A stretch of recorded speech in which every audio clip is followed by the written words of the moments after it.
District Attorney General Dan Armstrong speaks on Summer Wells case for the first time Wednesday morning, April 6, 2022. On the night of June 15th, District Attorney General Dan Armstrong called in the Tennessee Bureau of Investigation to help with search efforts for Summer Wells. Almost 10 months later, with no real developments, this case is unlike anything he's ever worked on before. The sheriff will contact other law enforcement agencies, but under the way the TBI is set up, I have to make the formal request for the TBI, Armstrong said.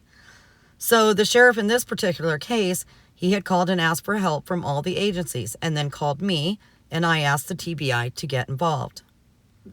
The long-spanning search for Summer Wells can feel like a blur, but the night of June 15th is clear as day to Armstrong, just as the call to issue an Amber Alert the following day.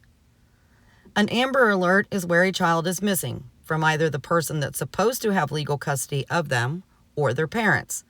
So we put out the Amber Alert to everybody, including citizens, said Armstrong. No one has been charged in relation to Summer's disappearance, but that doesn't mean the DA isn't involved. It's a case that has implications for the legal system and the law, but you couldn't classify it right now. There are no criminal charges that have been filed, Armstrong said. My role basically is just to be an advisor. If any legal issues come up in the search, who to talk to, how to go about doing that. I am kept briefed periodically, not every day, but periodically, and just available to provide any legal assistance that I can. Summer's older brothers were put into Child Protective Service custody last July, but no charges have been filed over their removal. However, her father, Don Wells, is serving time in the Hawkins County Jail over DUI and violation of probation charges. It's a very complicated issue that has been made more complicated by the players in this drama, Armstrong said. Armstrong declined to comment about Don Wells' legal troubles. He said the possibility of a charge and arrest could happen at some point.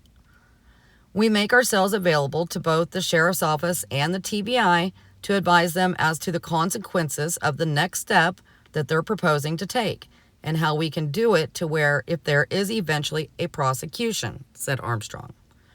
What they gather will be something that we can introduce in a court. Make sure we cover all those bases. If an arrest ever does take place, that's when Armstrong will look at what charges can be filed.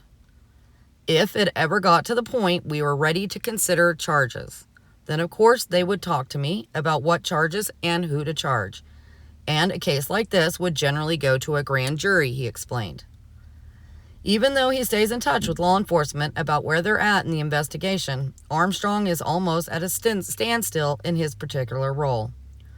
We follow leads as they come in, and so at this point, you're basically down to just following whatever leads come in and following up, he said. Maybe trying to backtrack and do some things you did before to see if anything comes of it.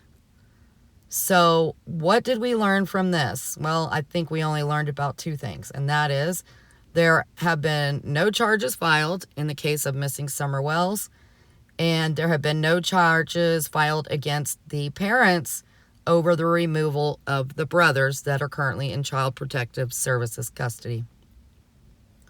Let me know what you think in the comments below, and please give this video a like and subscribe if you haven't already. Thank you so much. Have a great day, guys.